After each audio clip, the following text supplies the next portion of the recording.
Almost ഒരു 10 weeks to ഒരു 12 months, അതായത് 1 ഇയറോളം എടുക്കും ആ ഒരു സെക്കൻഡ് സ്റ്റേജ്, ഉം, ഫ്രോസൺ സ്റ്റേജ് എന്ന് പറയുന്നത്. ഉം, അപ്പൊ ആ ടൈമിലെന്ന് പറഞ്ഞു കഴിഞ്ഞാൽ ടോട്ടലി നമ്മുടെ ഷോൾഡർ ഇങ്ങനെ തന്നെ ഇരിക്കും. അത് അവിടെ നമുക്ക് ചെറിയ മൂവ്മെന്റ്സ് പോലും ഉം, നമ്മളെ ഭയങ്കരമായിട്ടും ഉം, ബുദ്ധിമുട്ടിപ്പിക്കുന്ന ഒരു പെയിൻ ആയിരിക്കും. സംടൈംസ് അത് കയ്യിലേക്ക് റേഡിയേറ്റ് ചെയ്യുന്ന പോലെ തോന്നും. സംടൈംസ് ഇങ്ങനെ റേഡിയേറ്റ് ചെയ്യുന്ന പോലെ തോന്നും. അതും ലെഫ്റ്റ് സൈഡ് ആണെങ്കിൽ ചില ആൾക്കാർക്ക് ഇങ്ങനെ പെയിൻ വരുമ്പോൾ അയ്യോ ഇനി ഹാർട്ട് അറ്റാക്ക് വല്ലതും ആണോ? അങ്ങനെ വരെ ചിന്തിക്കുന്ന ആൾക്കാർ ഒരുപാട് പേരുണ്ട്. എത്രയോ പേര് വന്ന് ചോദിച്ചിട്ടുമുണ്ട്. പക്ഷെ ആ പെയിൻ ഇങ്ങനെ പോവാറുണ്ട്. തിരിച്ച് നമ്മുടെ ഹാർട്ടിന്റെ സൈഡിലേക്ക് അങ്ങനെയും വരാം. ഈ സൈഡിലും അതുപോലെ തന്നെയാണ്.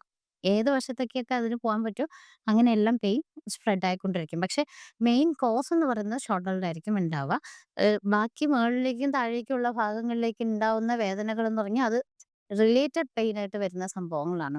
പിന്നെ പറയുന്നത് തോയിങ് സ്റ്റേജ് ആണ്. അതെന്ന് പറയുമ്പോൾ ഓൾമോസ്റ്റ് ഒരു 6-9 മന്ത്സ് തൊട്ട് ഏകദേശം ഒരു 2 വർഷം വരെ നീണ്ടുപോകുന്ന സംഭവമാണ്. അതെന്ന് പറയുമ്പോൾ സ്റ്റിൽ ആ ഫ്രോസൺ സ്റ്റേജ് അങ്ങനെ തന്നെ ഇരിക്കുകയും പയ്യെ, പയ്യെ, പയ്യെ, പയ്യെ അത് ലൂസ് ആവാൻ തുടങ്ങും. ആ ലൂസ് ആവുന്ന സമയത്ത് കുറച്ച്, കുറച്ച്, കുറച്ചായിട്ട് പെയിൻ ഇങ്ങനെ കുറഞ്ഞു, കുറഞ്ഞു, കുറഞ്ഞു, കുറഞ്ഞു വരും.